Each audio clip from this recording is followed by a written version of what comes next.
And good day everyone, Mr. Armkey back with you for Net 125. Today we're talking about Module 8, the network layer, also called Layer 3. So we're going to look at some network layer characteristics today, how the network layer uses IP protocols for reliable communication, although as we recall, IP is not a reliable protocol in and of itself. We're going to look at the IPv4 and IPv6 packets as well as their structure and their roles in transmission. How a host routes. We're going to talk about network devices using routing tables to direct packets to a destination network. So this is inter-network communication rather than local network communication, which is what we talked about when we were discussing switching. And then we're also going to talk about the fields in the routing table of a router. So let's talk about network layer characteristics first. The network layer provides services to allow end devices to exchange data. IPv4 and IPv6 are our principal Layer 3 protocols. Layer 3 handles four basic operations: end device addressing, encapsulation, de-encapsulation, and routing. So encapsulation and de-encapsulation are the same process, they're just performed in reverse order. So encapsulation is the process of adding headers, or in the case of Layer 2, a trailer, to a PDU as it transverses the layers in order to add information about how to route or process that particular PDU. IP can use either version 4 or version 6 and not have any impact on the Layer 4 segment. Now the IP packet is examined by all Layer 3 devices as it traverses the network. If we're talking about Layer 2, then that's going to be the frame, as you recall. IP addressing does not change from source to destination, except in the case of what we call NAT, but that is, again, not necessarily a change as much as it is just a translation.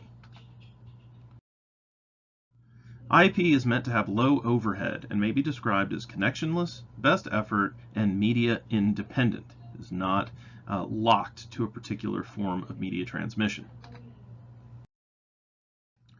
IP is connectionless, which means that there will be no connection established before sending the packet to the destination.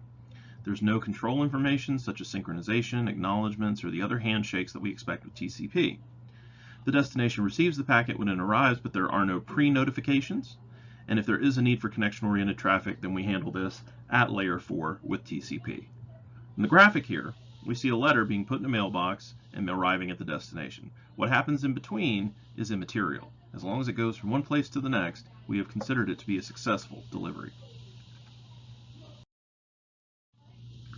As IP is best effort, we have to be aware that IP does not guarantee delivery. It has reduced overhead because there's no mechanism to resend data once it is not received. If we want to, again, rely on these fallbacks for correcting a potentially erroneous transmission, we have to rely on something at Layer 4. IP does not expect acknowledgements either. It doesn't know if the other device is operational, if it received the packet, or if it routed it correctly once it arrived. It's basically just a big game of pass the parcel, if you will, or hot potato. We're going from one person to the next, and we have zero control over what the other units in that particular link or path are going to do. IP is unreliable, which means it cannot fix itself or manage any kind of undelivered or corrupt packet. It can't retransmit after an error, it can't realign any packet that's out of sequence, and it has to rely on other protocols for these functions. IP is also media independent, meaning that it doesn't concern itself with the type of frame that it needs at Layer 2 or the media type that it uses at Layer 1. We can send IP over copper, fiber, or wireless with no impediment to the actual transmission. Media independence also means that the network layer will establish the maximum transmission unit size, or MTU. This is going to be received from control information sent by the data link layer. The network then establishes the MTU size based on that infrastructure. So again, remember, anywhere between 64 and 1518 is considered a standard frame size, but the maximum transmission unit can of course be modified depending on the infrastructure with which we work. Fragmentation is when Layer 3 has to move the IPv4 packet into smaller units. Fragmenting can cause latency because, of course, we're then taking a single packet and moving it into a smaller unit. IPv6 does not do fragmentation. That's only something that we deal with Layer 3. So an example of this would be a router going from Ethernet to a slower WAN with a smaller MTU. So let's say that we have something that's calibrated for the full 1518, but then we kick back and then the next WAN we hit has an MTU of around 1300. We have to figure out what to do with the extra, 220 bytes or so. It's a pretty big change, so we have to make sure that we split it accurately and can reassemble it the other side. So let's take a look at IPv4 first. That's the more common one you'll deal with because IPv6 is still in transition. IPv4 is the primary protocol for the network layer, and the header for IPv4 has many purposes. It ensures that the packet is sent in the correct direction. We want to go forward, not back, of course. It contains information for network layer processing in various fields, and the information in the header is used by all layer 3 devices that handle the packet. That is something you're going to want to make sure you familiarize yourself with as you're working with OSI, is knowing at what layer something is going to be interacting with a PDU. The characteristics of the IPv4 network header are as follows. It is in binary, simplifies the overhead, and contains several fields of information written at, in this diagram at least, left to right, 4 bytes per line in order to comprise the entire 20-byte header. Protocols may have one or more functions involved, but as always, the source and destination are going to be the most important for IPv4.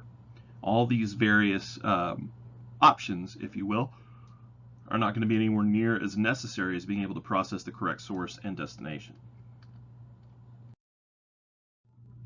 So the header fields that we see, the optional stuff, will be version, of course. Version 4 will represent itself as 4 in binary, or 0100. V6 would be 0110. Differentiated services used for quality of service. Header checksum in order to detect corruption. The time to live, which gives us the hop count. Hop limit would be the IPv6 equivalent. The protocol, which tells us what we're dealing with at layer 4. The source and destination IPv4 addresses, which are pretty self-explanatory. Now let's take a look at IPv6, the more modern version. IPv4 has 3 major limitations. IPv4 is essentially built on a 32-bit standard protocol that gives us about 4.3 billion addresses globally. So we've essentially run out. We also don't have a lot of what's called end-to-end connectivity with IPv4. We have to instead establish private communication and addressing through what's called NAT, Network Address Translation. This translates a local IP address in a private network to a public IP address. Direct communications with public addressing was essentially no longer necessary. It just provided a single interface for that exterior of the LAN. NAT was meant as a temporary solution, and it creates network issues because we're manipulating network header addressing as it moves from one point to another. NAT causes latency, causes overhead, and it causes troubleshooting issues. IPv6 was developed by the Internet Engineering Task Force, also called the IETF. IPv6 overcomes the limitations we were just discussing by expanding the address space, improving packet handling, and eliminating the need for NAT. We now have addresses that are 4 times the length, a simplified header with fewer fields for lower overhead, and we have no NAT necessary because of the huge addressing space involved. So when we look at IPv4 versus IPv6, as I said, IPv4 falls into the around 4.3 billion range. So that's 10 to the 9th, 4 times 10 to the 9th. When we're talking about orders of magnitude, the front number is really not as important. On the other hand, when we look at 10 to the 36th power, meaning that we have 37 zeros following the 1 at the front, there are 340 undecillion IPv6 addresses. So that means that we have on the order of a massive fold of how many times we have. We have a cubed reference beyond that, a quartic, if you will. So 4 billion versus 340 undecillion, that's a lot of zeros difference. So of course we don't need NAT anymore. The IPv6 header is simplified, but that doesn't mean that it's smaller. Because the addresses are so much longer, now what would have taken up 32 bits is going to take up 128. The header is fixed at 40 bytes or octets in length, and several fields were removed or otherwise altered to improve performance. So things like the flag, the fragment offset, and the header checksum no longer necessary. So here are the flags that we have retained, or the fields we've retained rather. Version 6, as I said, represented as 0100. Traffic class is now the equivalent of differentiated services. The flow label allows us to handle identical flow labels the same way. So this is kind of a prioritization or categorization field. The payload length tells us how big the packet is in the actual data portion. Tells us what our next level protocol should be at layer 4. The hop count has been replaced with the hop limit. TTL has gone away. Destination IPv4 and IPv6 addresses are now going to be transposed as well. I apologize for the graphic reading IPv4, it should say IPv6, but the bit length in the description is correct. IPv6 may also contain what are called EH, or extension headers. The characteristics of these are to provide additional network layer information. They are entirely optional. They're placed between the IPv6 header and the payload, and they may be used for fragmentation, although fragmentation really isn't a process that IPv6 currently has to do. It may also be used for security, mobility support, etc. So these extension headers are just options that are there in case it's ever needed.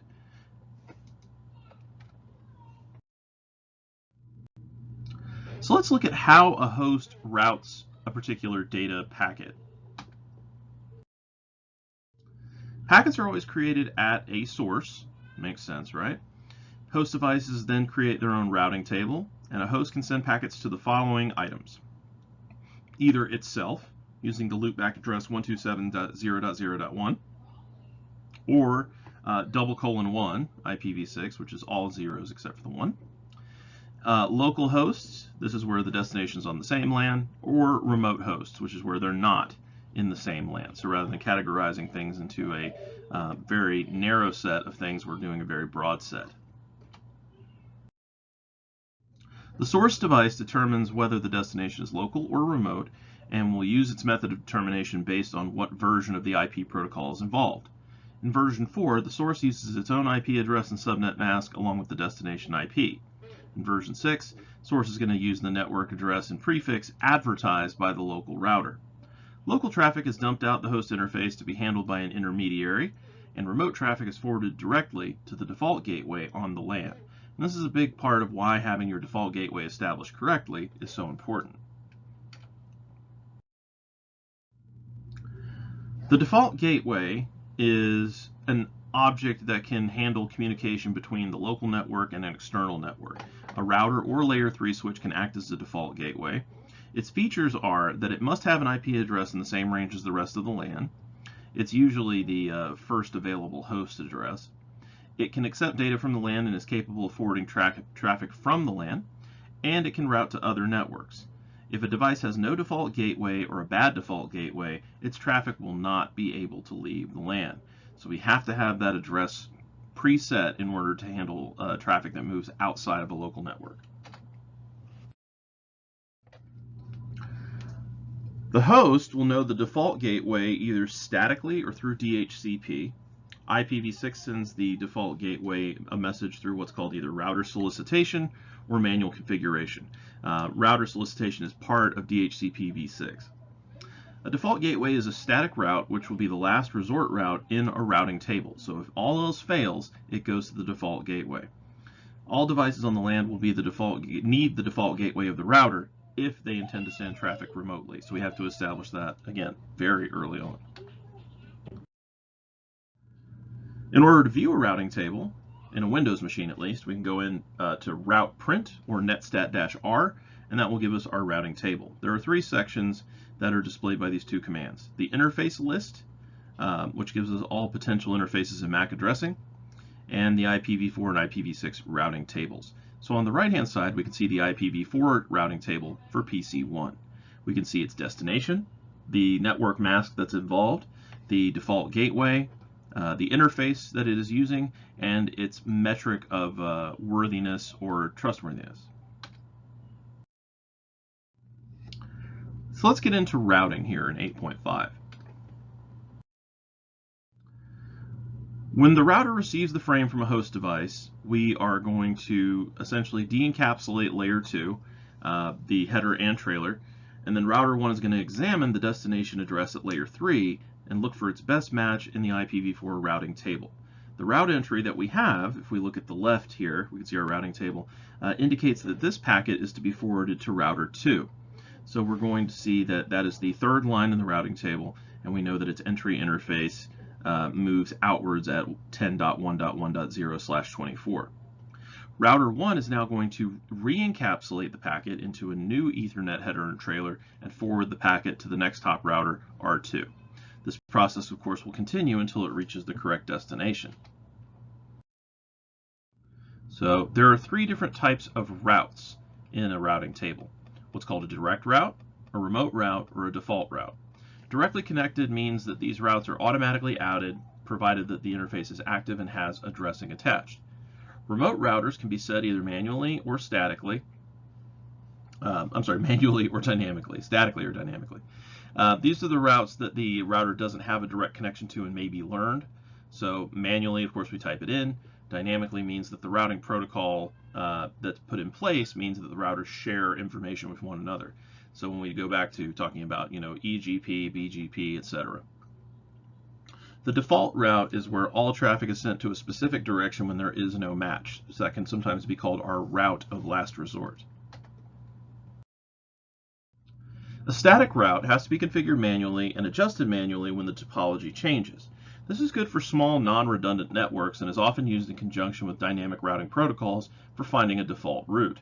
So in the event that the dynamic route fails, we have a backup route to say, okay, well, this is what we're going to do. So in the top graphic, we see a manual configuration. We're in R1, we're in config mode, so that's global config. IP route 10.1.1.0, 255.255.255.0, it's our mask.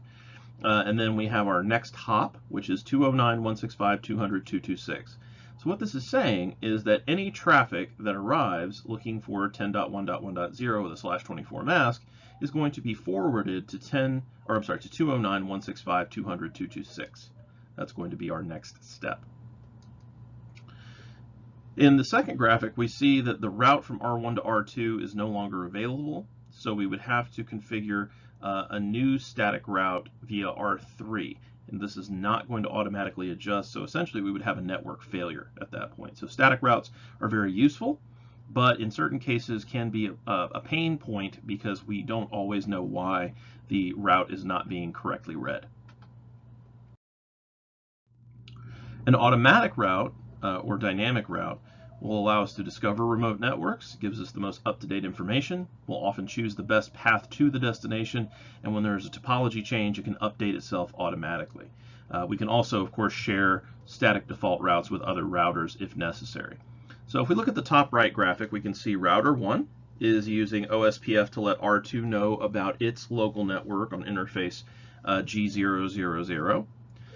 Router 2 is using OSPF to let R1 know about the interface on its, usually G000, the .1 interface on both sides. So each network can learn about one another because their routers are sharing information.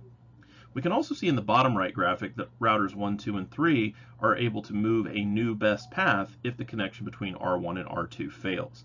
Again, OSPF, or Open Shortest Path First, will allow communication between the routers to allow the most easy facilitation of transferring data and correcting in the event of a failed link. So here we have an IP route link showing on our Cisco device or on our router directly. So we can see a couple of codes. L means a directly connected local interface. C means a directly connected network, so L for local, C for connected.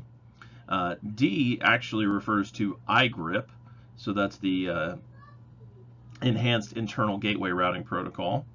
O is OSPF, and S is a static route that was manually configured. So directly connected shows as C and L, remote routes show as O, D, etc., and then default routes show as an S, usually with an asterisk involved. We can see a larger expansion of these codes in the table to the right. The default that we see with the static and also with the star is represented by two separate characters. So the star modifier, the candidate default, is actually a modifier of the static route on its own. So if we look here at the gateway of last resort, we see that that is our gigabit 001, 209.165.200.226 goes to network 0.0.0.0. So that's kind of the drain, if you will. Everything else is subnetted so that we can have these routes to go to different computers on these various networks between these two routers. So here are our new terms and commands for this chapter: time to live, ICMP, IPv4, IPv6. We can see the network layer PDU, the IP packet, the header, the ID, flags, fragment, offset fields, and other items from the IP header, flow label, payload length, next header, hop limit, extension headers, best effort delivery, local versus remote hosts, default gateway, traffic class, media independent connection, and a connectionless protocol. Also, we have encapsulation, routing, de-encapsulation, media, maximum transmission unit and data payload, version, differentiated services, network address translation, and unreliable protocols. In the light blue at the bottom, these are some of our new commands that we will be using in both Windows as well as in iOS. Hopefully this chapter was informative for you on understanding how Layer 3 operates and how we deal with addressing to move information to and from local networks into non-local networks. If you have any questions, as always, you can contact me via email at jearmke063@cfcc.edu. And if you need to, you can of course contact me at my Google Voice number, which is 239-7814. Hope you have a great rest of your day, and if you need anything else, be sure to contact me so that I can correct it before we see each other next class.